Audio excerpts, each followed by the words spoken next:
तो hello friend, this is CA Patgar. In last class हमने economics में चैप्टर नंबर 1 को स्टार्ट कर दिया था। बेसिकली आपको मैंने बिजनेस इकोनॉमिक्स के बारे में थोड़ा सा बताया था एंड इकोनॉमिक्स और बिजनेस इकोनॉमिक्स का थोड़ा डिफरेंस किया था।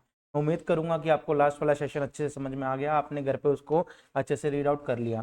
तो आज की क्लास में हम इस सब्जेक्ट में थोड़ा आगे बढ़ेंगे। तो बेसिकली जो बच्चे आज की क्लास में फर्स्ट टाइम आए हैं उनके लिए मैं थोड़ा सा इंट्रोडक्शन ब्रीफ दे दूं कि total there are 10 chapter in our subject economics, out of which हर चैप्टर 5 से लेके 15 मार्क्स की बिटवीन आएगा। Chapter number 1 is very easy chapter that's come for 5 marks. बाकी सबके आगे मार्क्स का बाइफर्केशन है, you can easily read out from there.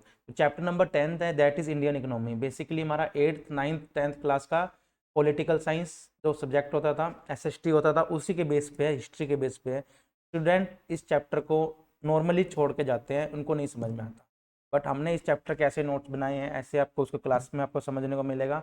इस चैप्टर में भी आप इजीली 10 में से 10 मार्क्स स्कोर करोगे, आई गारंटीड। ठीक है, तो चैप्टर नंबर 1 के बारे में हम पढ़े, हमने कुछ नहीं, इकोनॉमिक्स का मतलब पढ़ा था, क्या होता है बिजनेस का मतलब पढ़ा था। वो मैं आपको दोबारा रीड आउट नहीं करूंगा क्योंकि बहुत सिंपलीफाइड मैनर में हम सब कुछ पढ़ चुके थे। के बाद हमने पढ़ा एक छोटा सा केस लो, आपकी मम्मा आपको 1000 रुपीज़ देती है, 4 ऑप्शन देंगे आपके पास, उनका क्या करना है वो आप क्लासेस में आप देख लेना। इसके बाद हमने मीनिंग ऑफ बिजनेस इकोनॉमिक्स में एक केस लो किया था। केस लो तो नहीं था, वो एक केस स्टडी थी। में एक डायरेक्टर था, एक सीईओ था, जी रामामूर्ति। याद आया किसी को कुछ? उसके बारे में हमने पढ़ा। पारस, लास्ट वाली क्लास लगा ली इकोनॉमिक्स की आपने? सही समझ में आ गए तीनों? वेरी गुड बच्चा। डेफिनेशन ऑफ बिजनेस इकोनॉमिक्स पढ़ा, बहुत सिंपल था। आज की क्लास में हम पढ़ेंगे आगे माइक्रो और मैक्रो के नेचर। माइक्रो मैक्रो हमारा अच्छे से हो गया था। Micro means study of business economics at individual level, whereas macro economics means study of business at whole level या ऑर्गेनाइजेशनल या कंप्लीट लेवल। ठीक है, डिफरेंस किया हमने, डिफरेंस किया अच्छे से हमने। डिफरेंस में कोई डाउट इकोनॉमिक्स बिजनेस इकोनॉमिक्स का? नॉर्मेटिव एंड पॉजिटिव इकोनॉमिक्स के बारे में कितना डिटेल में करवाया आपको? बहुत इंपॉर्टेंट कंसेप्ट है, एग्जाम में अकेले कंसेप्ट से 2 या 3 नंबर के एमसीक्यू आ सकते हैं। यस, थोड़ा एग्जाम पैटर्न भी मैं आपको बता दूं। इकोनॉमिक्स चैप्टर का जो पूरा सिलेबस है हमारा 100 मार्क्स का आएगा। 1 मार्क की आपको 100 एमसीक्यू दिए जाएंगे, उसमें से आपको हर एमसीक्यू का 1 मार्क अलॉट होगा, और इन केस अगर आपने कुछ गलत एमसीक्यू मार्क कर लिया तो 1.25 या 0.25 मार्क्स डिडक्ट होगा। दैट इज नेगेटिव मार्किंग भी अच्छे से होगी। अगर आपके 4 क्वेश्चन सही हैं और उसके बाद आपने 4 क्वेश्चन गलत कर दिए, सही क्वेश्चन के आपको कितने मार्क्स अवॉर्ड होंगे? 4 मार्क्स। पूरे 4 क्वेश्चन गलत किए हैं मतलब हर क्वेश्चन का 0.25 marks, that is 1/4 mark deduct होगा। 4 into 0.25 that is 1 mark. 4 marks आपने अटेन किए, 1 मार्क आपने लूज किया वाया नेगेटिव मार्किंग, तो you got only 3 marks. Accordingly economics में हर क्वेश्चन अटेम्प्ट मत करना जब तक आपको वो अच्छे से आता ना हो। If you have any kind of doubt in this particular question, you have to skip that particular question, not attempted। ठीक है, सेकंड थिंग, जो क्वेश्चन होगा अपने इकोनॉमिक्स, लॉ और अकाउंट्स आपका 3 आवर्स का पेपर होगा। इकोनॉमिक्स एंड मैथमेटिक्स आपका 2 आवर्स का होगा। 2 आवर्स में आपने 100 एमसीक्यू को सोल्व करना है, 1 आवर में 50 एमसीक्यू। तो हर एमसीक्यू पे आपको अराउंड अराउंड उस हिसाब से आपने टाइम को अलॉट करना है, और हम जिस हिसाब से सिलेबस करेंगे बहुत ईजी ढंग से आपके एमसीक्यू सोल्व हो जाएंगे। पता ही नहीं चलेगा सर बहुत जल्दी हमारा पेपर अटैम्प्ट हो गया, सारा हमें पेपर आता था। ठीक है, मीनिंग पढ़ लिया आपने इकोनॉमिक्स एंड बिजनेस इकोनॉमिक्स के बारे में, घर से पढ़ के आए हो, पढ़ाने की जरूरत नहीं है दोबारा। थोड़ा सा मैं आपको सीधा नेचर करवाऊंगा, आपको ऑटोमेटिक समझ में आ जाएगा।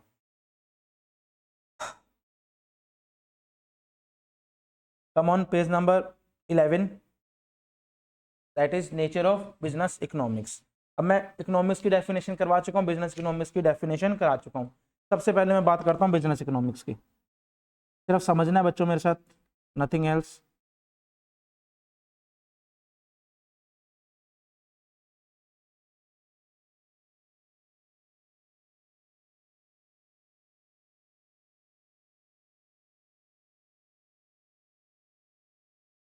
ये मेरा क्या है? बिजनेस है, पूरा बिजनेस है मेरा ये। इसके अंदर मुझे क्या करना है? मुझे मेरे ऑपरेशंस करने हैं। ऑपरेशन मतलब माल को परचेज करना है और आगे माल को बेचना है, और मुझे क्या कमाना है? प्रॉफिट। प्रॉफिट कमाना है, बट प्रॉफिट मैं इजिली तो कमा नहीं सकूंगा। There are several factors that effect my business.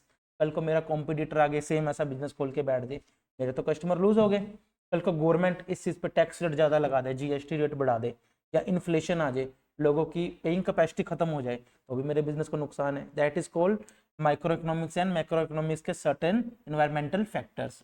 Along with there are also risk and uncertainty. क्या मैं ऐसा प्रोडक्ट मैन्युफैक्चर कर रहा हूँ कस्टमर को पसंद ही नहीं आया तो भी खतरा, वो चीज़ें हम सारी नेचर ऑफ बिजनेस इकोनॉमिक्स में डील करेंगे। सबसे पहले इसमें क्या चीज़ होगी, business as a science. Science कैसे है ये, क्योंकि इस बिजनेस में बहुत तरह की अप्रोचेस लगती है बेस्ड ऑन साइंस। सर कैसे, पॉइंट नंबर फर्स्ट देखो, business economics is as a science.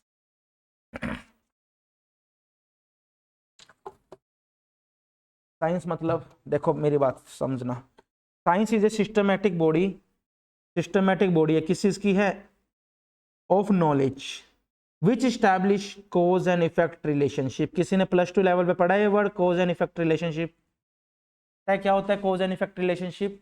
अगर आज मैं कोई काम कर रहा हूँ उसका किसी और चीज पे जाके क्या इम्पैक्ट होगा, बारिश आ रही है, वैसे नहीं एग्जांपल दे रहा हूँ, बारिश आ रही है, एक क्या होगा, बारिश आने की वजह से क्या होगा, रोड गिल्ली होगी, रोड वेट हो जाएगी, समझ में आया। That is called cause and effect relationship between rain and road.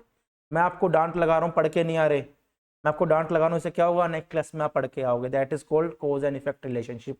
Price बढ़ेगा, सपोज करो एक पेन है, ये मैं डंपर पैड है, ये मैं आपको कितने की बेच रहा हूँ, 10 रुपीज़ की बेच रहा हूँ, सभी लोग परचेज कर रहे हैं। यही अगर मैं 20 की कर दूँ कुछ लोग कम परचेज करेंगे, दैट इज प्राइस बढ़ा, डिमांड कम हुई, that is called cause and effect relationship. Science क्या बताती है, इस चीज में एक चीज बढ़ेगी तो दूसरी चीज घटेगी। एग्जाम्पल है दैट इज कॉल्ड, लिखो यहाँ पे, one thing happen, write down, that is cause it leads to another thing, कुछ और चीज घटना घटेगी, that is called effect. Important word है, इस पे भी एमसीक्यू आ सकते हैं। Cause is equal to reason, effect is equal to, लिख लो साइड में, रिजल्ट। बुक मिलेगी उसमें द्वारा एज इट इज कॉपी कर लेना इसके बाद जहां जहां हमने लिखा। कोज एंड इफेक्ट का मतलब समझ में आया। एग्जाम्पल क्या सर इसके, एग्जाम्पल प्राइस बढ़ा, क्या हो जाएगी, डिमांड, डिमांड कम। यार +2 +1 की इकोनॉमिक्स लगा लो, मैं कुछ एक्स्ट्रा तो करा ही नहीं रहा। डिमांड बढ़ेगी, प्राइस कम होगा, प्राइस बढ़ेगा, डिमांड कम होगी, इनवर्स रिलेशन है। साइंस क्या बताता है इसके बारे में, कि हर चीज का एक रिलेशनशिप होता है, that is called cause and effect relationship.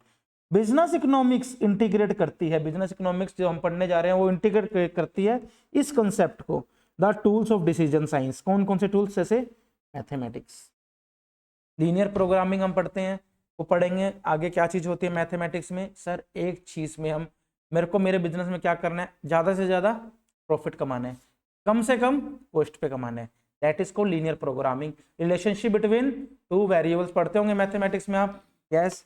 उसके बाद स्टैटिस्टिक्स, स्टैटिस्टिक्स मतलब बेसिकली क्या, कितने टाइम्स मेरा आया, mode mean median, types of probability, standard deviation, कितनी बार उस चीज के अंदर डेविएशन आया। बेसिकली हम डिटेल में नहीं जाएंगे, उस चीज के अंदर डील करेगा। और appropriate strategy, sorry, and econometrics with economic theory to arrive, economist लिख लो इधर, IST लिख लो, इकोनॉमिस्ट विद इकोनॉमिक थ्योरी। जो अलग अलग इकोनॉमिस्ट होंगे जो इकोनॉमी पे रिसर्च करेंगे, वो अलग अलग थ्योरीज देंगे जो बिजनेस को क्या हेल्प करेगी, एप्रोप्रिएट स्ट्रेटजी बनाने में, जिससे बिजनेस अपने गोल को इजीली अचीव कर पाएगा। It follow scientific method, specially का मतलब हुआ स्पेशली, एम्पिरिकली का मतलब हुआ स्पेशली,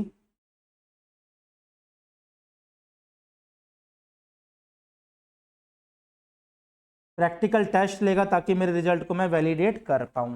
फर्स्ट पॉइंट क्लियर आया, मतलब क्या हुआ, बिजनेस इकोनॉमिक्स किसकी हेल्प करेगा, साइंस की हेल्प लेगा, अपने आप में साइंस के प्रिंसिपल्स, उनके रूल्स को इंटीग्रेट करेगा। दैट जैसे साइंस का एक रूल है कौन सा, कोज एंड इफेक्ट रिलेशनशिप, एक चीज को करने से दूसरी चीज पे इंपैक्ट पड़ेगा। बिजनेस इकोनॉमिक्स सेम उसी चीज को इंटीग्रेट करेगा। First point clear.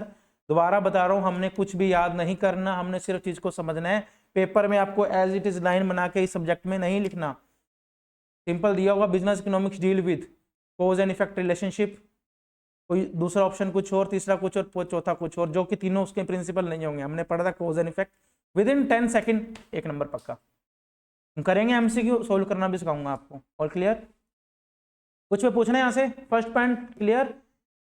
Second, business economics based on micro economic. क्या मतलब, आज के टाइम में मैं कुछ बिजनेस कर रहा हूं, लेट्स सपोज एक कोचिंग इंस्टीट्यूट चला रहा हूं, मेरा फोकस किस पे होगा, इंडिविजुअल लेवल पे होगा, इंटरनल इन्वायरमेंट पे होगा, कौन कौन से मेरे स्टूडेंट्स हैं, कौन कौन सी मेरी मार्केट है। बेसिकली मेरी मार्केट क्या है sir, after +2 student that are interested in doing chartered accountancy course, particular market है मेरी। यस, वो चीज के ऊपर मैं बिजनेस इकोनॉमिक्स डील करेगा। माइक्रो इकोनॉमिक्स से कौन कौन से फैक्टर्स होंगे। Business economics is based on largely on micro economics. A business manager, आज कोई की बात करूं, यूजुअली कंसर्न होगा क्या, about the achievement of pre determined objective, जो उसके ऑब्जेक्टिव्स है of the organisation, so as to ensure that long term survival growth and profitable functioning of the organisation. Long term मेरा बिजनेस चलता भी रहे और प्रॉफिटेबल तरीके से चलता रहे। मेरा बेसिक मतलब ये होगा इंडिविजुअल लेवल पे। Since business economics is concerned more with decision making problem of individual establishment, it is rely heavily on the techniques of microeconomics.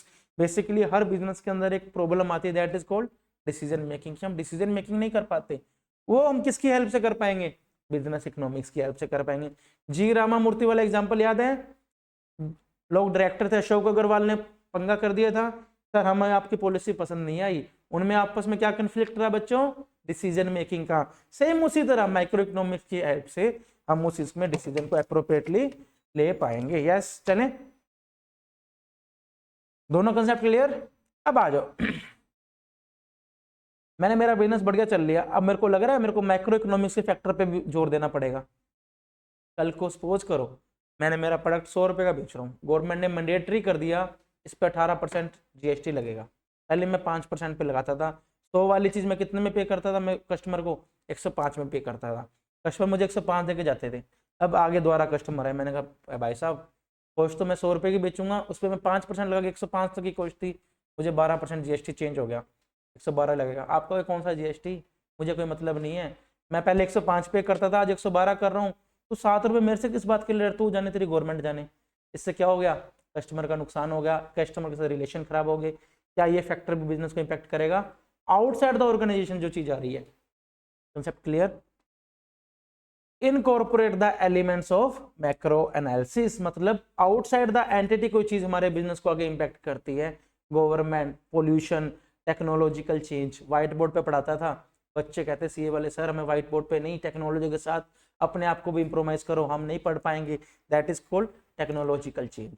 इसकी वजह से मेरे बिजनेस में इंपैक्ट आया, मेरा बिजनेस का खर्चा बढ़ा, मेरे बिजनेस की कॉस्ट बढ़ी, ये भी इंपैक्ट किया। समझ में आ रहा है सभी को। A business unit does not operate in a vacuum. Vacuum मतलब एक छोटा सा वैक्यूम क्लीनर नहीं होता, छोटा सा उसमें बॉक्स होता है, उसमें सारा कचरा घूमता रहता है। बिजनेस यहाँ पे काम नहीं करता, उसके बाहर भी उसको सर्वाइव करना होता है। It is affected by external environment of the economy in which it's operate, such as general price level. General price level मतलब आज की डेट में एयरटेल का एग्जांपल लो, एयरटेल क्या था 2016 में, के रिचार्ज इतने महंगे थे, लेट्स सपोज मान के चलो 400 रुपये का रिचार्ज था, 5G मिलेगा आपको। मुकेश अंबानी भाई साहब ने आके जियो लॉन्च कर दिया, फ्री में ले जाओ 5G। अब क्या हुआ, उसका प्राइसिंग पॉलिसी सारी चेंज हो गई, कस्टमर सारे टूटेंगे भाई। कस्टमर किसके सगे हुए हैं, जो सस्ता देता है, जो बढ़िया देता है, उसके सगे हैं कस्टमर, तो ऑब्वियसली टूट गए। इससे क्या हुआ, उनके जनरल प्राइस लेवल को फर्क पड़ा, किसके, आउटसाइड द एंटिटी कोई चीज आई। ठीक है।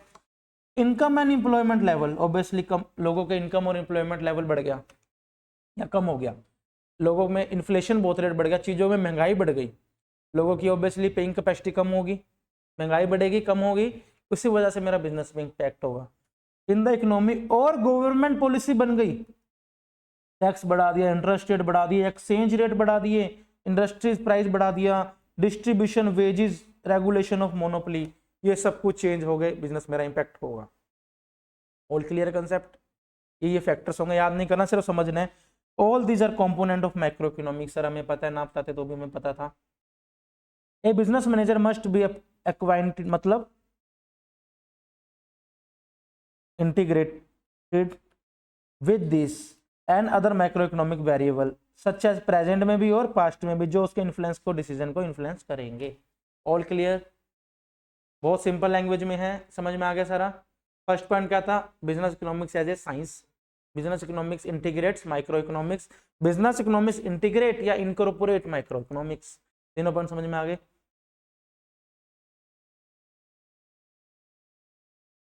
अब इसके बाद मेरा क्या होगा, माइक्रो इकोनॉमिक्स भी आ गया, मैक्रो इकोनॉमिक्स भी आ गया। अब सारी चीज बताओ, बिजनेस मेरा स्मूथ रन करेगा या अभी भी बहुत सारे फैक्टर्स होंगे जो मेरे बिजनेस को इम्पैक्ट करेंगे इन चीज के अलावा। Sir micro means internal, macro means external. Internal में सारे फैक्टर्स आ गए, एक्सटर्नल में सारे आ गए। सर अब कोई हमको फैक्टर इफेक्ट नहीं करेगा बाहर से। अब हमने क्या करना है, जो हमने पॉलिसीज बनाई उसको क्या करना है, अप्लाई करना है। बिजनेस सब कुछ पढ़ लिया, मैंने क्या पॉलिसी बनाई, स्टूडेंट्स को बैकअप देना है। बैकअप देना इज मैंने पॉलिसी बनाई, बैकअप एक्चुअली दे दिया, क्या कर दिया मैंने, इस पॉलिसी को एलोकेट अप्लाइड कर दिया। बिजनेस इकोनॉमिक्स लोकेशन एलोकेशन में भी हेल्प करेगी। समझ में आया point number 4। Business economics is also an art, art मतलब एक कला है, means involves practical application, application मतलब अप्लाई करना। कौन कौन से रूल्स और प्रिंसिपल जो मैंने मेरे ऑब्जेक्टिव को अटेन करने के लिए बनाए थे वो बिजनेस इकोनॉमिक्स की वजह से मैं कर पाऊंगा। बच्चों को मैंने ऐप देनी थी, बच्चों को मैंने स्टूडेंट्स को बैकअप देना था। लेट्स सपोज मैंने क्या बनाया, एक रूल बनाया, पॉलिसी बनाई। अब बिजनेस इकोनॉमिक्स की वजह से मैं आपको एक्चुअली दे पा रहा हूँ, that is called application of rules and policy. इसलिए बिजनेस इकोनॉमिक्स मेरा आर्ट भी है जो पॉलिसीज को एक्चुअली अटेन करने में हमारी हेल्प करता है। ऑल क्लियर, इसी लग रहा है concept. Next, use of market theory of market and private enterprises. Basically क्या चीज सर, आज के टाइम में मेरे पास क्या है, रिसोर्सेज की स्केर्सिटी है। स्केर्सिटी समझते हो, लिमिटेड है resource as per the unlimited demand of the consumer. अब मेरे को क्या करना पड़ेगा, सही रिसोर्स सही जगह पे लगाना पड़ेगा ताकि मेरी चीज का मिस यूटिलाइजेशन ना हो। ठीक है, कैसे सर, ये कौन हेल्प करेगा इसमें, हमारी बिजनेस इकोनॉमिक्स हेल्प करेगी। तो लिख लो allocation of resources.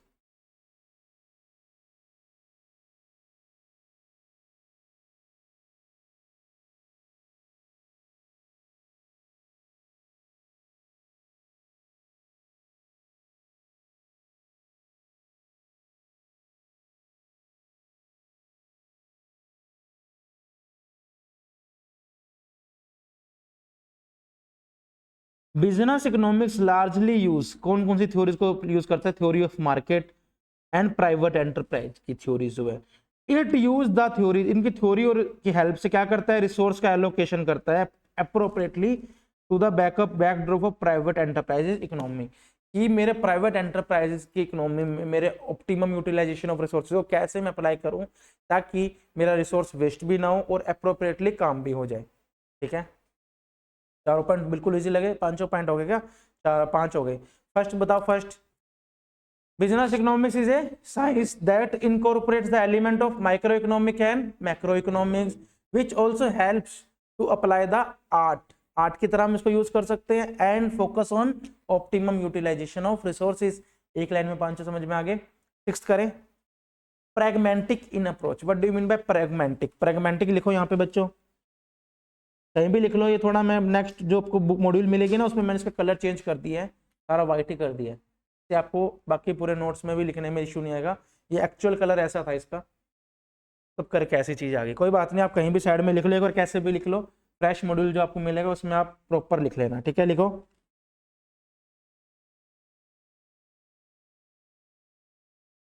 Practical application and result oriented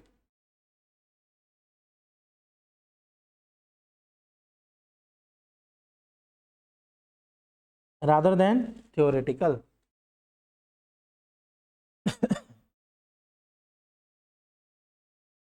ठीक है, micro economics is abstract, micro economics is abstract and purely theoretical analysis of किसका, economic phenomena under unrealistic assumption. ये लाइन का क्या मतलब हुआ, माइक्रो इकोनॉमिक्स को निकाला गया एक अब्स्ट्रैक्ट है।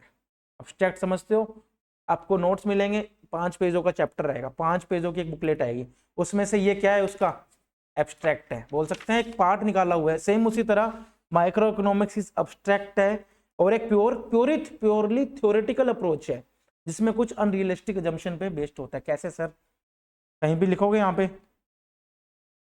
ऊपर लिख लो, चाहे यहाँ पे लिख लो, एक और जगह बचेगी, चार देखे कैसे। ये चीज लिख लो, बाद में कंफ्यूजिंग लगेगी प्रैग्मेटिक अप्रोच का। इस लाइन का मतलब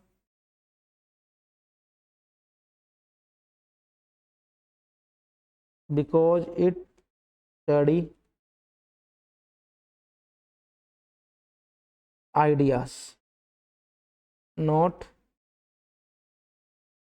real life solutions.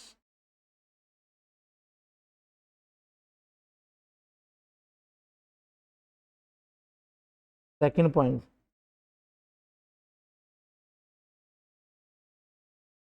it assumes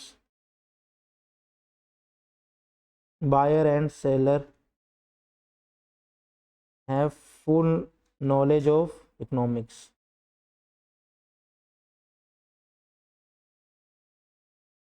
But actually it is not true. But actually it's not true.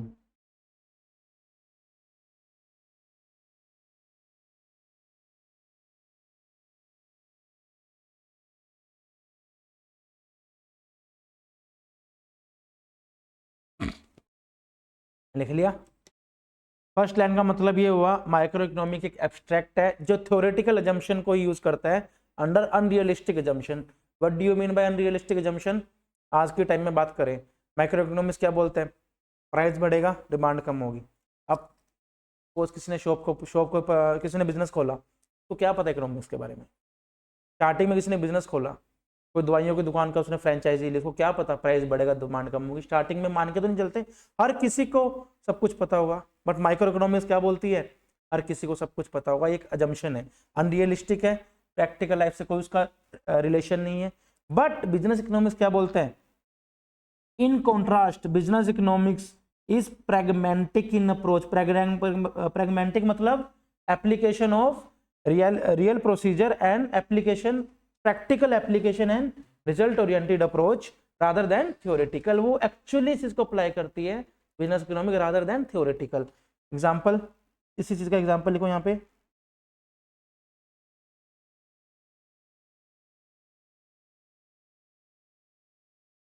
How much price increases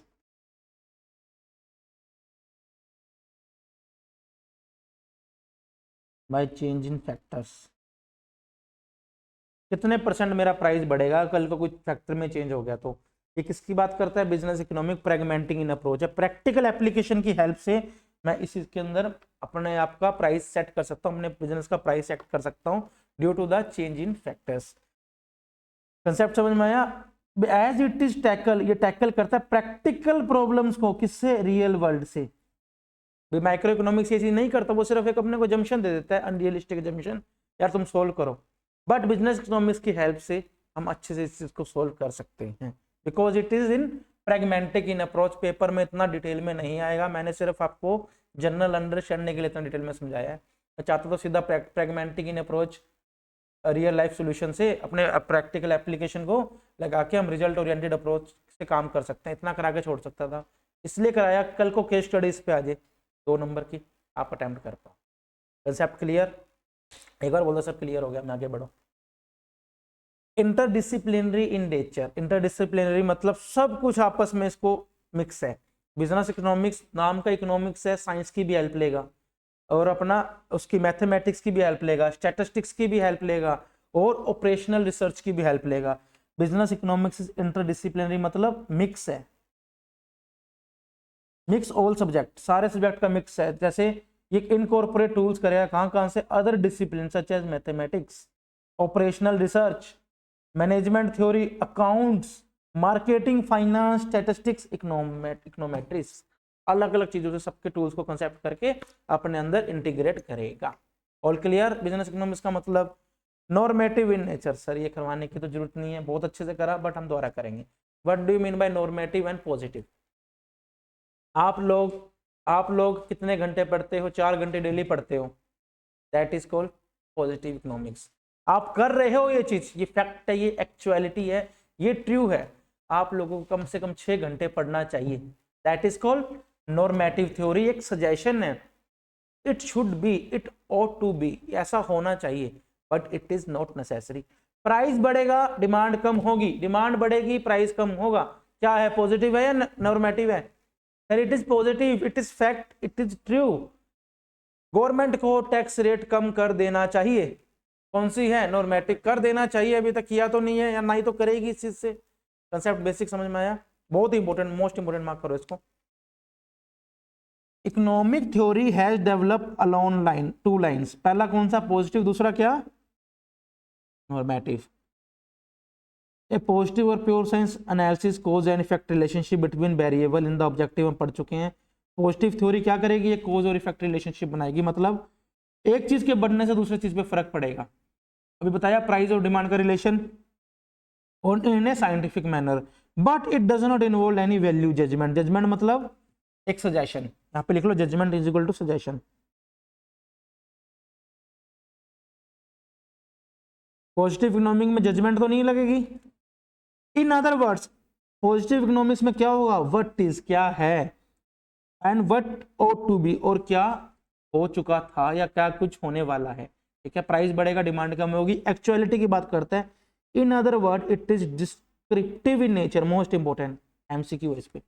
positive economic is in descriptive in nature rather than constructive in nature, ठीक है। Descriptive मतलब detail के अंदर बात करेगी इसकी। It describe the economic behavior of individual or society without any prescription about the desirability or otherwise such behavior। ये clear cut हमें डिटेल डिस्क्रिप्शन दे देगी, ना ही कुछ बाकी चीजों को कंसीडर करेगी, ना ही इकोनॉमिक बिहेवियर को कंसीडर करेगी, सिर्फ एक सीधा क्लियर कट फंडा दे देगी, यार ये चीज होगी, ऐसे होगी, ये बिल्कुल ट्रू है और कंफर्म ऐसा होगा। But as against this normative science क्या बोलती है, जजमेंट का इन्वॉल्वमेंट आ जाता है, शुड भी आ जाता है इसमें, जजमेंट का इन्वॉल्वमेंट आ जाता है। It is in prescriptive in nature, यहां पे लिखो, लिखो जल्दी से, पॉजिटिव एमसीक्यू इसके ऊपर। डिस्क्रिप्टिव, नॉर्मेटिव इज प्रिस्क्रिप्टिव, ऐसा होना चाहिए, प्रिस्क्रिप्टिव है।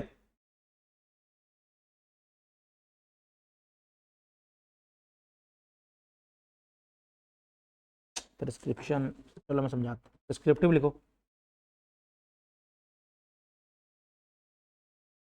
ठीक है। It is prescriptive in nature and suggest what should be, क्या होना चाहिए, particular course and action. Welfare consideration embedded in normative science, बहुत सिंपल है। वेलफेयर कंसिडरेशन मतलब किसी चीज के वेलफेयर के लिए हम बात करें, गवर्नमेंट की, पब्लिक की, तो हम नॉर्मेटिव थ्योरी की बात करते हैं, ऐसा होना चाहिए। यहां तक क्लियर, 8 के 8 पॉइंट लाइन वाइज सुना दो। First is business economics as a science which incorporate the micro economic and macro economic element and it is the art of practical application of theories that along with it also helps to optimum utilization of resources by market and use of market and private enterprises theories। उसके बाद business economics is pragmatic in approach, बता दिया pragmatic का मतलब detail में, which is in interdisciplinary in nature that incorporates all the elements which also is in normative and positive economic theory। Concept पूरा समझ में आ गया नेचर का, बहुत डिटेल में, बहुत अच्छे से किया हमने, कर लोगे, स्कोप करें, थोड़ा सा पार्ट रहेगा फिर हम एमसीक्यू डील करते हैं, तो क्लास ओवर। स्कोप मतलब यहां पे लिख लो, ज्यूरिसडिक्शन। मेरा क्या ज्यूरिसडिक्शन है क्लासेस का, मेरा क्या स्कोप है, बोलो क्या लगता है। सीए स्टूडेंट को टीच करना मेरा स्कोप है, सीए फाउंडेशन, सीए इंटर को पढ़ाना मेरा स्कोप है, यस। केमिस्ट्री वाले बच्चे आ जाए, सर जेई मेंस की तैयारी करवा दो ना, आप तो टीचर हो, मैं बोलूँगा बच्चा मेरा स्कोप नहीं है ये, मैथमेटिक्स मेरा स्कोप नहीं है। एग्जाम्पल बता रहा हूँ, जो मेरा स्कोप मतलब नजरिया, जो मुझे दूर दूर तक दिख रहा है, जो मेरे स्कोप में आ रहा है। टेलीस्कोप का नाम सुना है किसी ने, माइक्रोस्कोप का नाम सुना है। स्कोप मतलब जो चीज मुझे दिख रही है, जो मेरे नजरिए में है, जो चीज मेरी ज्यूरिसडिक्शन में है, वो चीज। इकोनॉमिक्स की ज्यूरिसडिक्शन में क्या होगा, बिजनेस इकोनॉमिक्स के दो चीजें, माइक्रो एंड, समझ में आया। स्कोप का मतलब the scope of economics is quite wide, बड़ा है। It covers the most practical problem of the manager in the firm faces. There are two categories of theories can be applied. First is micro, internal issues and operational issues. Second is external issue and environmental issue, that is macro. आ गया scope समझ में। Micro economics की मदद से मैं कौन से इशू को सोल्व कर सकता हूँ, इंटरनल इश्यूज और ऑपरेशनल इशू, माइक्रो की मदद से एक्सटर्नल और एनवायरमेंटल इशू। बुक लगी है देखो ये, ठीक है। देखो जितना कराया उतना पढ़ो, मैं 2 मिनट का ब्रेक मुझे भी दे दो यार, जितना कराया उतना पढ़ो।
हम्म पढ़ो ना फिर, देखो मत।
पढ़ लिया सभी ने? यस, करें स्टार्ट? कोई डाउट आज की क्लास में? थोड़े बहुत एमसीक्यू देखें, थोड़ा हमारा और बेटर कंसेप्ट क्लियर होगा। ओके, 1 2 3 4 पढ़े। What implication does resource scarcity have the satisfaction of one? Resource scarcity मतलब रिसोर्स की कमी होना, रिसोर्सेज की कमी होना, क्या उसकी इंप्लीकेशन रहेगी हमारी जरूरतों पे, हमारी वांट्स पे। मेरी वांट्स थी मैं कुछ करूं या फिर मेरे को ये सामान मेरे को परचेज करना है, बट जो सामान मुझे परचेज करना है कि क्या होगी, स्केर्सिटी होगी। हमें कोविड टाइम के अंदर इतनी स्केर्सिटी हो गई थी चीज़ों की, दवाइयों की स्केर्सिटी हो गई थी, मास्क की स्केर्सिटी हो गई थी लॉकडाउन के टाइम में। That is called scarcity of resources. अब इस चीज़ में क्या होगा, मेरी वांट्स क्या होगी, क्या सारी की सारी वांट्स सेटिस्फाई हो सकती है स्केर्सिटी में? नहीं सर। ये सबसे पहली इंप्लीकेशन तो ये पड़ेगी, not every want should be satisfied and not every want must be satisfied. किसी ना किसी की वांट अधूरी रह जाएगी स्केर्सिटी के टाइम में। वी विल नेवर फेस्ट, नहीं क्यों, स्केर्सिटी की सिचुएशन हम फेस तो कर सकते हैं। We will never faced with the need to make choices. भैया हमको फेस करनी पड़ेगी सिचुएशन, हमें जरूरत है इस चीज की सिचुएशन को फेस करने की। अगर हमारे पास स्केर्सिटी होगी तो we must develop way to decrease our individual wants. मेरे पास मास्क 10 है कोविड टाइम में, पूरे सपोज करो इकोनॉमी में 20 मास्क हैं, लगाने वाले 100 लोग हैं, किसी ना किसी 80 लोग तो मास्क नहीं लगाएंगे। एक बार के लिए मान के चलो 20 के 20 लोग रिपीट तो नहीं कर सकते। आप वो बोल रहे हैं थर्ड पॉइंट में, we must develop to decrease our individual needs.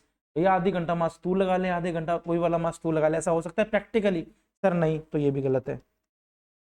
The discovery of new natural resources necessary to increase our ability and satisfaction one. नहीं सर, कैसे हम डिस्कवर करेंगे नई नेचुरल रिसोर्स जब रिसोर्स ही हमारे पास कमी है? लेट्स सपोज वाटर की कमी होगी, गेहूं की कमी होगी, गेहूं की कमी होगी, लेट्स सपोज वीट की कमी होगी हमारे फार्मर एग्रीकल्चर लैंड सेक्टर के अंदर।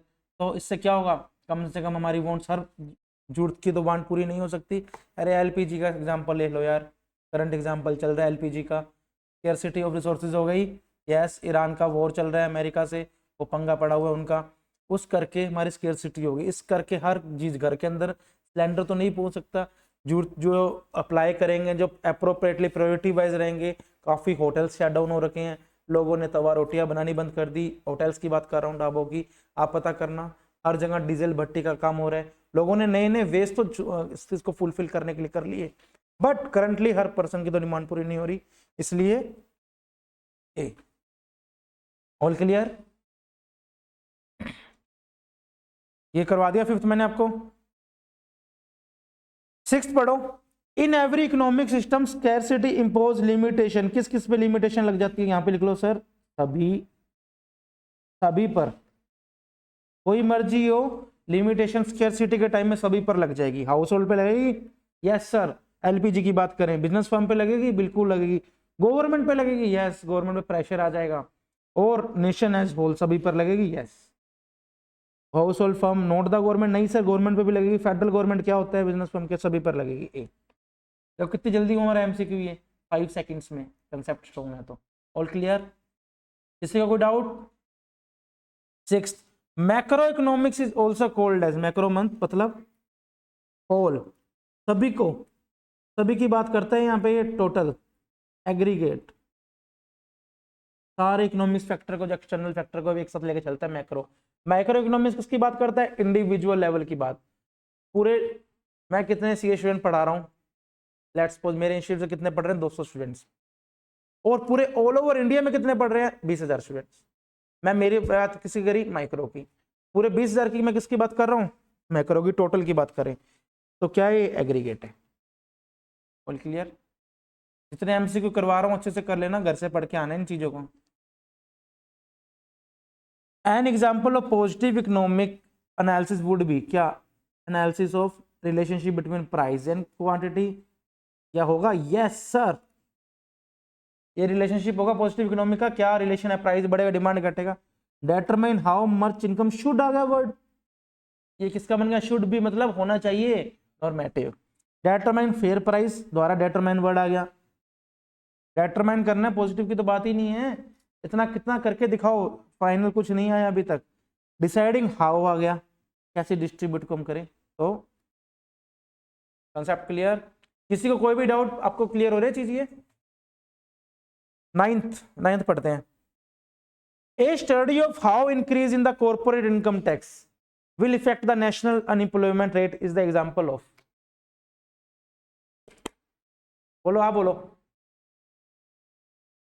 आप क्या बोल रहे हो? माइक्रो डिस्क्रिप्टिव तो होती नहीं, माइक्रो या नॉर्मेटिव। क्वेश्चन समझा देता हूं हिंदी में कि अगर क्या कॉर्पोरेट इनकम टैक्स बढ़ गया लेट्स सपोज कितना, 50% बढ़ गया, मतलब पहले 10 था 20 हो गया, 15-20 हो गया, तो क्या वो नेशनल अनएम्प्लॉयमेंट रेट को इफेक्ट करेगा? क्या किस चीज का एग्जांपल है? मैक्रो का, माइक्रो का, डिस्क्रिप्टिव तो इकोनॉमिक होती नहीं कोई, और नॉर्मेटिव का। तो डिस्क्रिप्टिव इकोनॉमिक की क्या, किसकी बात कर रहे हैं? मैंने याद है भी लिखवाया था, पॉजिटिव इकोनॉमिक। किसका एग्जांपल है बताओ? क्यों? हाउ आ गया, होना चाहिए नहीं होता, ये क्या अंक इंग्लिश है ये? सेंटेंस भी तो समझो। हाउ यू स्टडी, कैसे पढ़ते हो? नॉर्मेटिव कहां से आ गए? हाउ कैसे? कि इंक्रीज, कॉर्पोरेट इंक्रीज होगा इनकम टैक्स, तो इससे मेरा नेशनल अनएम्प्लॉयमेंट रेट बढ़ेगा। नेशनल मतलब पूरे इंडिया की बात कर रहा हूँ। नेशनल अनएम्प्लॉयमेंट रेट, पूरे इंडिया के अंदर अनएम्प्लॉयमेंट रेट कितना बढ़ेगा? पूरे होल ऑर्गेनाइजेशन की बात कर रहा हूँ मैं यहाँ पे। पर्टिकुलर पॉजिटिव तो हो ही नहीं सकता, फैक्ट की तो बात ही नहीं है यहाँ पे। नॉर्मेटिव कैसे होगा? शुड भी होना चाहिए। क्यों होना चाहिए ये चीज? क्वेश्चन में तो लिखा ही नहीं। विल इफेक्ट क्या हो गया? ये एक्सटर्नल फैक्टर हो गया मैक्रो इकोनॉमिक्स का। It means macro economics, star कर लो इसको, सर्कल कर लो, कंफ्यूजन लगेगी। अच्छे से पढ़ना है इसको घर जाके। क्लियर हो गया कंसेप्ट? क्लियर हो गया कंसेप्ट? माइक्रो हो नहीं सकता, पॉजिटिव है नहीं, नॉर्मेटिव क्यों होगा? क्योंकि ऐसा चीज तो होना चाहिए। क्यों होना चाहिए भाई ये चीज? कि हाउ इंक्रीज, हाउ वाले रट्टा मत लगाना, शुड भी या ओ टू भी आएगा, दोबारा बोल रहा हूँ, हाउ वाली चीज गलत लगा रहे हो। चले आगे, 9th हो गया। Which of the following does not suggest a micro approach for India determining the GNP? GNP मतलब ग्रोस नेट नेशनल प्रोडक्ट या ग्रोस नेट, हम पढ़ेंगे उसके अंदर, चैप्टर नंबर 6 में है gross national product. Determine the GNP of India, finding the cause of failure of ABC, identify the cause of inflation in India, analyze the cause of failure industry providing large scale employment। Question बताओ क्या है? पारस बताओ, आप बताओ, आपका B है, आप बोलो। Which of the following is not the example of macroeconomics? 1 2 3 4 B, A B C D बोलो। 1 2 3 4 ऐसे बोलो। बी मेरे को सुन नहीं रहा, मेरे को डी सुन रहे हैं। आप बोलो 1 2 3 4।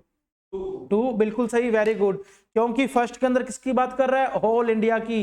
It is the example of macro. Second particular ABC limited की बात कर रहा है, it is the example of micro economics. और वेरी गुड, 1 नंबर फ्रीक का। कितनी देर लगी? 5 सेकंड। कंसेप्ट क्लियर था, कराएंगे इसी तरह, बहुत रिवीजन चलेगी हमारी। 11th, 4 दोस्त है, राम, कृष्ण, विनोद, मधु। ठीक है, राम भगवान जी क्या कहते हैं? राम जी क्या कहते हैं? My crop harvest this year is very poor.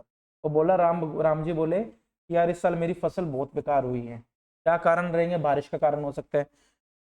Krishna ji बोले don't worry Ram ji, price will increase. आप जो आपकी फसल जितनी बिकेगी उसका प्राइस बढ़ा दो, जो आपके क्वांटिटी गिरेगी उसमें कंपनसेट करेगा। कृष्ण जी बोले जितना आपका क्वांटिटी सही बनी है उसका प्राइस बढ़ा दो। 100% की जगह 50% तो सही आपकी कटौती हुई है फसल की, उपजाऊ फसल सही ढंग से बनी थी, उसको बेच दो प्राइस इंक्रीज पे। कृष्ण जी ये बोले। विनोद जी क्या बोले? Climate effect crop yield. भैया आपके क्रॉप को किसने इफेक्ट किया? क्लाइमेट ने, बारिश ने बर्बाद कर दिया। Some year are also bad, आने वाले कुछ साल और बेकार निकलेंगे, अदर्स आर गुड, उसके बाद सही हो जाएगा। Third, the government ought to, the government बढ़ाने चाहिए, ओट टू गारंटी देनी चाहिए कि our income will not fall. कम से कम सरकार ये पॉलिसी ला दे, किसानों को बेनिफिट दे दे, ऐसा देना चाहिए। What is the example in this case? What is the normative theory? Madhu बिल्कुल सही है। अब प्लीज दोबारा बोल रहा हूं, प्लीज ये करके मत समझना ओट टू है इसलिए नॉर्मेटिव है। कंसेप्ट समझना। कृष्ण जी क्या बोले? प्राइस बढ़ेगा, क्वांटिटी, सॉरी क्या बोला? प्राइस बढ़ेगा, क्वांटिटी जो आपने सप्लाई की उसका प्राइस बढ़ा दो। क्या ऐसा हो सकता है प्रैक्टिकली? यस। मतलब मार्केट में डिमांड कम है, उससे इसकी सप्लाई कम है, क्वांटिटी और सप्लाई का रिलेशन करेंगे, सप्लाई और प्राइस का रिलेशन करेंगे हम, सप्लाई मार्केट में कम है वो प्राइस बढ़ा देगा, उस हिसाब से ये चीज हो सकती है प्रैक्टिकली। यस। क्या क्लाइमेट इफेक्ट करेगा क्रॉप को खराब? यस। ये क्या है? होना चाहिए, ऐसे करके समझना। कितना इजी लगा? इजी लग रही है इकोनॉमिक्स? ऐसे हम सम करेंगे।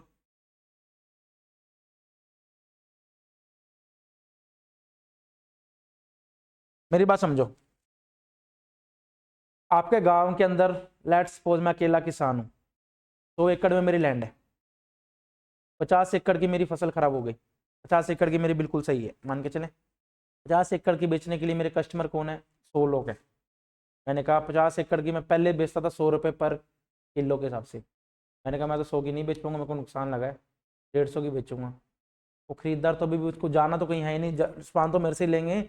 मैंने कहा मेरे पास लिमिटेड सप्लाई है, मैं हर लोगों की डिमांड भी फुलफिल नहीं कर पाऊंगा, मेरी आधी फसल तो खराब हो गई, 100 लोगों में डिमांड भी 50 लोगों की फुलफिल कर पाऊंगा। यार खाना है, खाना तो खाएंगे सर्वाइव करने के लिए, कोई ना 120 में दे दे भाई हमें, हम तेरी मजबूरी समझते हैं। प्राइस बढ़ा, सप्लाई कम हो गई, प्राइस बढ़ जाएगा। रिलेशनशिप करेंगे चैप्टर नंबर 3 में अच्छे से।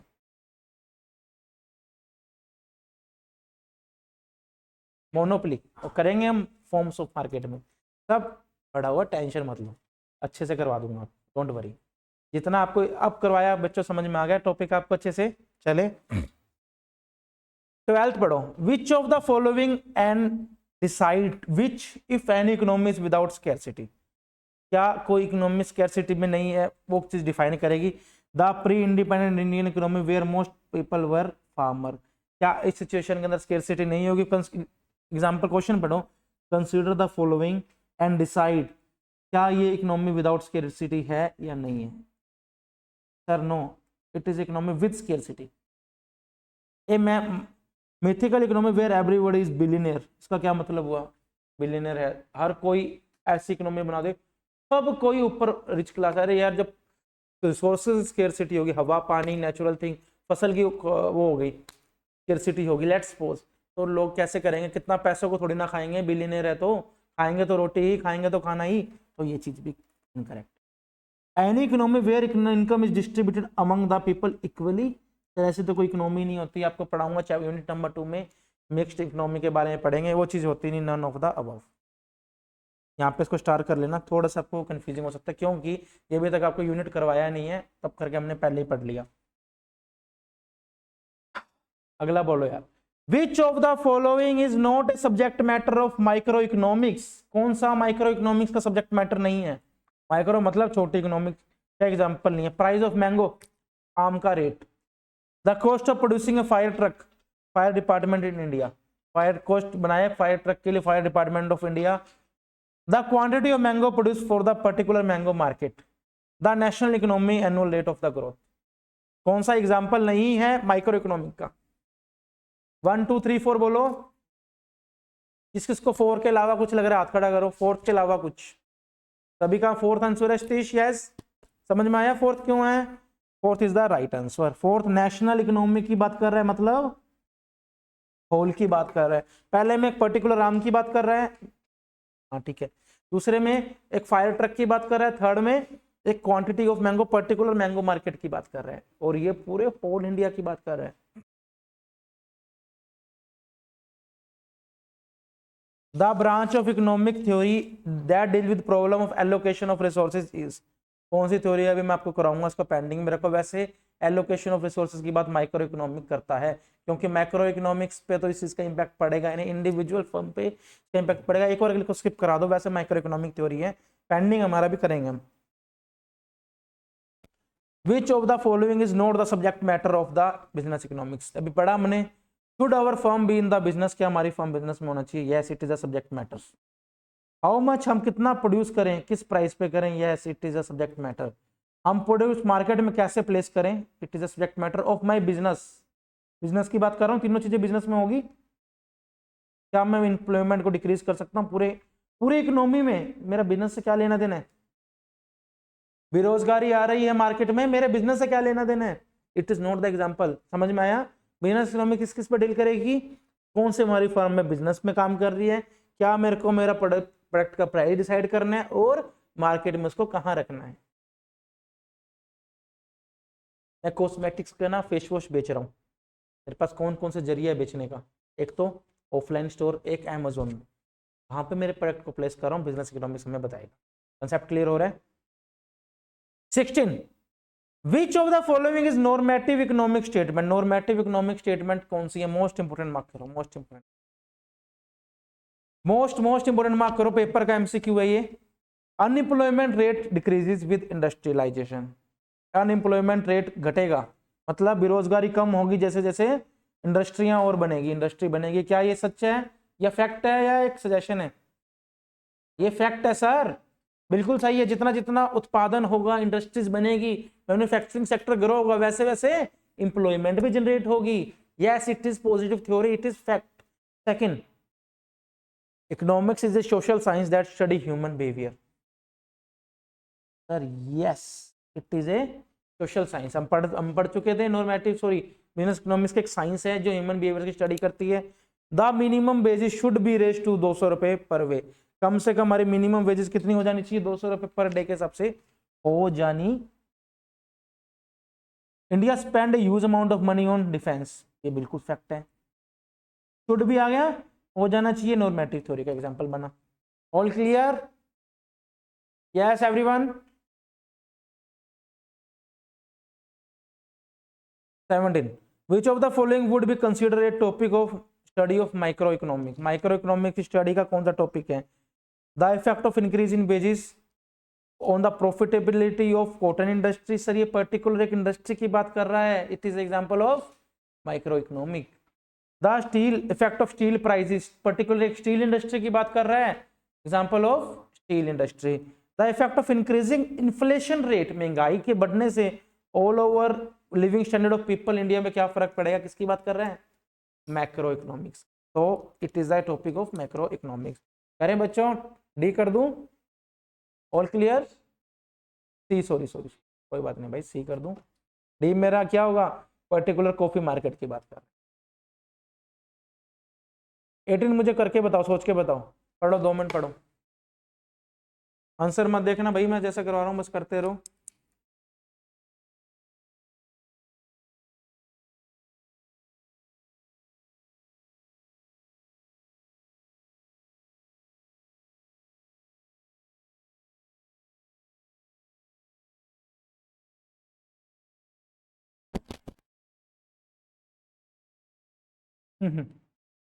वो तो कुछ भी सकता है। The difference between positive and normative economics is,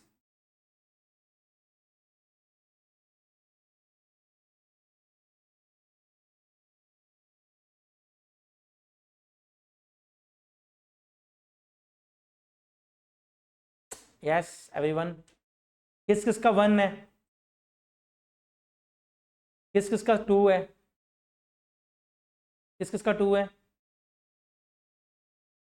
आप दोनों का 2 नहीं है। किस किस का 3 है? 4? आप लोगों का 4 है। आपका कौन सा भाई? थर्ड, थर्ड पे रेज योर हैंड करना था। चलो आपका 4th है। मैं पढ़ता हूँ, मैंने पता क्वेश्चन नहीं पढ़ा। द डिफरेंस बिटवीन पॉजिटिव और नॉर्मेटिव इकोनॉमिक क्या? Positive economy based on fact, actuality, reality. Normative economic होना चाहिए, should be. Okay, positive economic explain the performance of economy while normative economy find out the reason of poor performance. Sir no, ये क्या मतलब हुआ? Company बेकार चल रही है, मतलब इकोनॉमी बेकार चल रही है, नॉर्मेटिव इकोनॉमी कैसे इसकी परफॉर्मेंस को मेजर करेगा और क्यों करेगा? ये तो चीज नहीं है। Positive economic describe the fact of the economy while normative economic effect की बात कर रहा है, एक्चुअलिटी की। बिल्कुल सही है। Normative economic involve evaluating whether some of these goods are whether some of these are good or bad for the welfare of people। और नॉर्मेटिव इकोनॉमिक इसकी बात कर रहा है, क्या ये पर्टिकुलर चीज सही है या गलत है? ये चीज मेरी अभी तक यस है, मैं आगे पढ़ता हूं। Normative economic describe the fact of economy while positive economic evaluate whether some goods are bad or good for the welfare of people। Sir इसमें और इसमें क्या फर्क हुआ? बी और सी में फर्क बताओ। प्रेस्क्रिप्टिव इकोनॉमिक थ्योरी है, वेरी गुड। प्रेस्क्रिप्टिव, इसमें क्या कर दिया इसने? डिस्क्राइब कर दिया, वेरी गुड। पॉजिटिव इकोनॉमी, इसमें क्या हुआ? अपोजिट आ गया इस चीज में। ये डिस्क्राइब तो कभी करेगी नहीं, मैंने आपको अलग से लिखवाया था normative is equal to prescriptive theory, positive is equal to descriptive theory, तो ये तो हो ही नहीं सकता। थर्ड वाले गलत बिल्कुल। Positive economic prescribe by normative economic describe, sir opposite होता तो बेटर होता। अलग से लिखवाया है मैंने, कोई चीज इंपॉर्टेंट था तभी लिखवाया। तो बी सी और डी तो बिल्कुल नहीं हो सकते, ए वैसे नहीं है। All clear.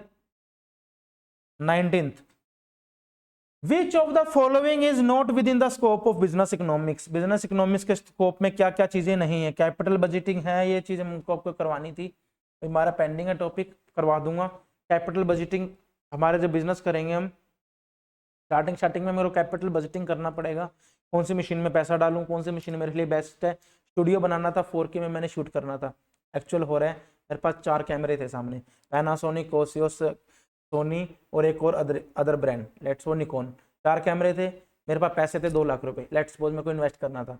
अब मैं क्या चीज करूंगा, कौन सी चीज मुझे 2 लाख से कम में मिलेगी और बेटर क्वालिटी देगी, ये मेरा डिसीजन होगा, that is called capital budgeting. Second, risk analysis. Obviously कोई भी बिजनेस कर रहा हूँ, अब मैंने बिजनेस किया, रिस्क है इसमें, रिस्क है तो इश्क है। कैसे सर, अगर कल को सपोज करो बस स्टूडेंट को मेरा पढ़ाने का तरीका ही नहीं पसंद आया, लेट्स सपोज, ऐसा होने नहीं दूंगा, बट लेट्स सपोज अगर ऐसा हुआ तो रिस्क है। अनसर्टेनिटी कैसे, कल कोई बिजनेस सेक्टर इंस्टीट्यूट ने बोल दिया कुछ भी कंडीशन से कि आप प्राइवेट कोचिंग जो भी है, रिस्क है, बिल्कुल है। बिजनेस साइकिल हम पढ़ेंगे चैप्टर नंबर 5 में। There are 4 stage of business, हर प्रोडक्ट की 4 स्टेज होती है। आईफोन लॉन्च होता है स्टार्टिंग में मार्केट में, आईफोन 17 की सीरीज चल रही है। पहला कौन सी सीरीज चलती है, इंट्रोडक्शन फेज, जिसमें ये अपने एडवर्टाइजमेंट का खर्चा रिकवर करती है एक हाई प्राइस पे। उसके बाद धीरे धीरे लोग उसकी ऐड करते हैं, अपने कस्टमर ऐड करता है, कौन से स्टेज पे जाता है, ग्रो पे चला जाता है। उस पर उसकी स्टेज पे क्या होता है, धीरे धीरे डिमांड बढ़ती रहती है, इसकी सेल बढ़ती रहती है सेम प्राइस पे। मैच्योरिटी पे आ जाता है, थर्ड फेज मैच्योरिटी, उस पर स्टेबल हो जाती है शेयर, क्योंकि आईफोन तब तक अगले अपने सीरीज की लॉन्च कर देता है। लोग कहते हैं अब नहीं लेना यार, अब नया फोन देखेंगे हम, 18 सीरीज आएगी, उस स्टेज पे मैच्योरिटी पे होता है। 18 सीरीज लॉन्च हो गई तो प्रोडक्ट डिक्लाइनिंग स्टेज पे चला जाता है। कंपनी को क्या करना पड़ता है, उसकी सेल और बढ़ाने के लिए प्राइस को कम करना पड़ता है। आपने देखा नहीं, आईफोन 1 साल के 2 साल के अंदर वो जो प्राइस पे ऑटोमेटिकली कम हो जाते हैं, क्योंकि that is on declining stage. हम पढ़ेंगे चैप्टर नंबर 5 में, इन चीजों की डील करता है। यस, अकाउंटिंग स्टैंडर्ड नहीं सर, बिजनेस इकोनॉमिक्स इस बारे में डील नहीं करता। अकाउंटिंग जो क्या करता है हमारा, अकाउंटिंग पॉलिसीज के बारे में डिस्कस करता है, अकाउंटिंग स्टैंडर्ड्स के बारे में डिस्कस नहीं करता।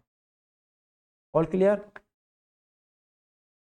विच of the following is incorrect, गलत है। Business economics normative in nature, yes या नो, सही है। नॉर्मेटिव लास्ट पॉइंट नंबर 8 करवाया, बिजनेस उसका नेचर ऑफ बिजनेस इकोनॉमिक्स का। सेकंड, बिजनेस इकोनॉमिक्स का क्लोज कनेक्शन है स्टैटिस्टिक्स के साथ, yes sir. Business economics need not worry, so कोई टेंशन ही है मैक्रो वेरिएबल की, no sir. Incorporates the element of macro variables, third number point करवाया। It is also called managerial economic, yes sir, वो आपको डेफिनेशन में लास्ट क्लास में करवाई दिया, तो मैनेजरियल इकोनॉमिक्स भी बोला जाता है। स्पीड सही है, मैं इसमें थोड़ा स्पीड इसलिए कर रहा हूँ कि ये चीज करवाई हुई थी, ठीक है। 21, economic good are consider scarce, बिल्कुल सही बात है। जो इकोनॉमिक गुड्स मतलब आपको, मैं इसमें भी क्लासिफिकेशन ऑफ गुड्स वाला टॉपिक आएगा, तब करेंगे types of good. Economic goods को एक और सिंपल गुड्स लेके चलो, are consider to be scarce because they can not increase in quantity, that they do not exist with adequate quantity to satisfy the requirement of society, that are primary important in satisfying social requirement, are limited to man-made goods। क्या लगता है क्या होगा, goods मेरे पास scarce है, resources scarce है, because ये scarce है और हमारी वांट्स अनलिमिटेड है। लिमिटेड रिसोर्सेज हैं, अनलिमिटेड वांट्स हैं। लास्ट क्लास में हमने किया हुआ है इसको। Do not exist adequate quantity because resources are limited and our wants are unlimited। point number B is the correct।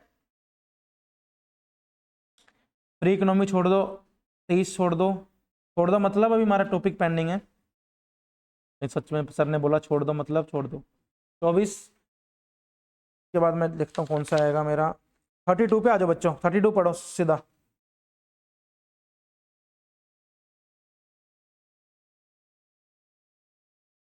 ऐसा 32 पढ़ने के लिए कहना कि बोलने के लिए। Micro economics is the study of, yes बोलो क्या लग रहा है, होल एस्पेक्ट ऑफ स्कैरसिटी, नहीं सर बिजनेस इकोनॉमिक्स बात करता है इसकी।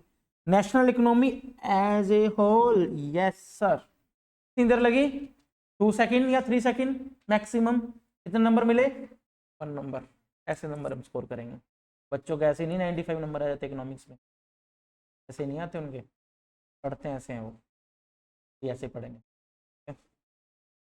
बच्चों 40th पे आ जाओ सीधा। There is a need of economic study because resources are limited and our wants are unlimited, both A and B.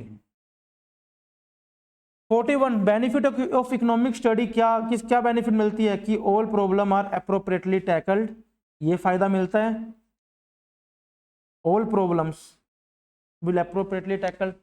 अब एक बात बताओ, मेरा एक स्टूडेंट के साथ मेरा झगड़ा हो गया, हमारा डिस्प्यूट चल रहा है, तो मैं इकोनॉमिक्स की हेल्प से कैसे डिस्प्यूट को सॉल्व कर सकता हूँ। ऑल प्रॉब्लम की जगह ऑल बिजनेस प्रॉब्लम होता तो मैं चाय लिख सकता था। मेरी बात समझो कि पर्सनल झगड़ा चल रहा है, इकोनॉमिक मैं बोलूँ भाई प्राइस डिटरमाइन उसको थ्योरी ऑफ डिमांड सप्लाई बताने लग जाऊँ, नहीं, कोई लेना देना नहीं है। प्रैक्टिकल फर्स्ट क्वेश्चन इसलिए नहीं है क्योंकि ऑल प्रॉब्लम्स की बात कर रहे हैं। It help in identifying problem, sir नहीं, ये बेनिफिट कहाँ से हुआ, इससे हमारी बेनिफिट प्रॉब्लम को सोल्व करना है, वो उसका बेनिफिट है। It enables to examine a problem in right perspective, एक प्रॉब्लम को राइट पर्सपेक्टिव के हिसाब से उस प्रॉब्लम को समझना, सोल्व करना is the benefit of business economy. It give exact solution, नहीं सर एग्जैक्ट सॉल्यूशन तो कोई नहीं देता, एब्सोल्यूट सॉल्यूशन तो कोई नंबर से is the appropriate and right answer. 42 छोड़ दो, 43 करो। Which of the following statement is correct? Microeconomic study of economy of particular household, particular firm. Microeconomic study for economy of condition of a country, both A and B. Yes, सही है, बहुत simple थे। 44 पढ़ो। Mr. Satish hired a business consultant to guide him for the growth of the business. The consultant visited the factory and suggested some change in respect to staff appointment, loan availability and so on. वो कौन सी consult कर रहा है theory का, बोलो। Micro, macro, A and B और C. Problem बताओ किस किस में आ रही है, प्रॉब्लम किस किस में आ रही है मिस्टर सतीश को।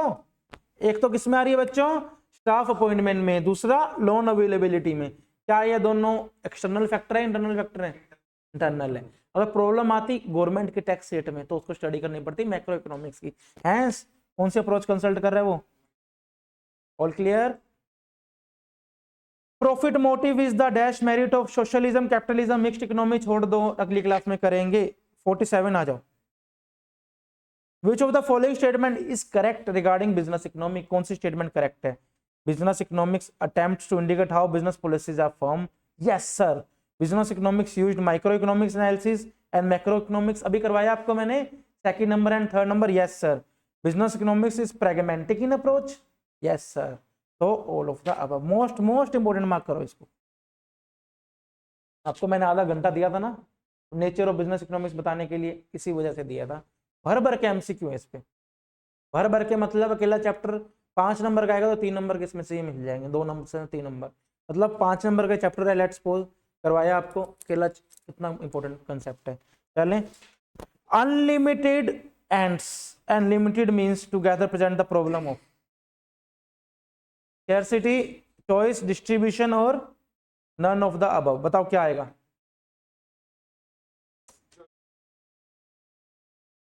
क्यों आएगा सर, आंसर देख ली इसलिए। स्कैरसिटी बोल चुके थे तुम, इतना पागल मत समझो मेरे को जितना। सुनो, चॉइस कैसे आया बता दो।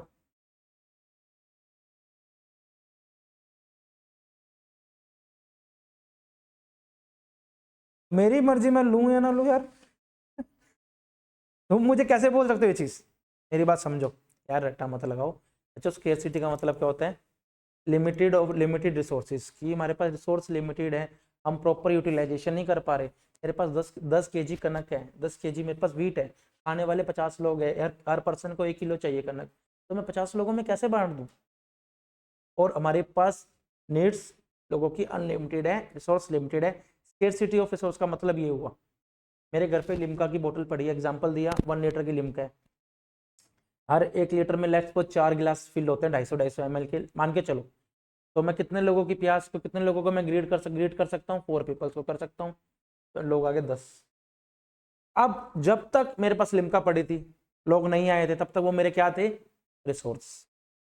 जैसे पीपल आ गए, अगर 2 पीपल आते तो मेरे पास रहता नॉर्मल रिसोर्स ही रहता, 4 आते तो भी रिसोर्स रहता, बट लोग आ गए 10, तो ऑटोमेटिकली वो रिसोर्स किस में कन्वर्ट हो गया, स्केयर रिसोर्स में, स्केरसिटी ऑफ रिसोर्स।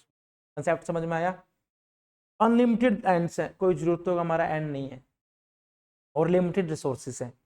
इन दोनों चीजों के अंदर मुझे जरूरतों का एंड करने के लिए मुझे क्या करना पड़ेगा अपने बिजनेस में, एक अप्रोप्रिएट चॉइस बनानी पड़ेगी, एक अप्रोप्रिएट डिसीजन बनाना पड़ेगा कि मैं कौन सा रिसोर्स कहां पे लगाऊं।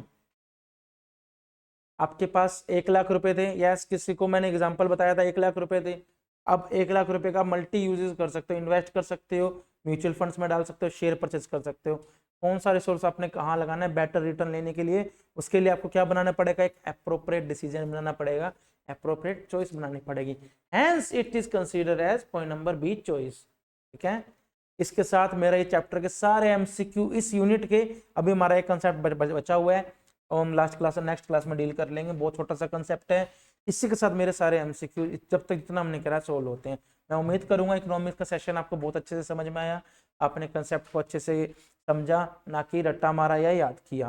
पेपर में मैं दोबारा बता रहा हूँ, इस सब्जेक्ट पे हमने लेबर इतनी नहीं करनी जितनी एज कंपेयर टू लो पे करनी है, क्योंकि ये सब्जेक्ट में सीधा part direct multiple choice questions आएंगे, वो हम डायरेक्टली इजीली सोल्व कर पाएंगे। अभी हमें कंसेप्ट के बारे में अच्छे से पता था, मैं आपके साथ था, तो कितने स्पीड पे हमने एमसीक्यू किए, अब मान के चलते आपने आंसर नहीं देखे तो कितना स्पीड पे किए, अच्छे से समझ में आया नॉर्मेटिव थ्योरी, पॉजिटिव थ्योरी का मतलब, कंफ्यूज मत होना। इसके करने के बाद हम दोबारा इसका टेस्ट भी लेंगे आपका सिलेबस होने के बाद चैप्टर वाइज, और हमारा कंसेप्ट स्ट्रॉन्ग होगा। ठीक है, सो मैं आज का सेशन, आज की क्लास में यहीं तक कंक्लूड करता हूँ। नेक्स्ट फिर हम जो हमारा टॉपिक पेंडिंग रहा उससे वहीं से स्टार्ट करेंगे। थैंक यू सो मच, मिलते हैं नेक्स्ट क्लास में।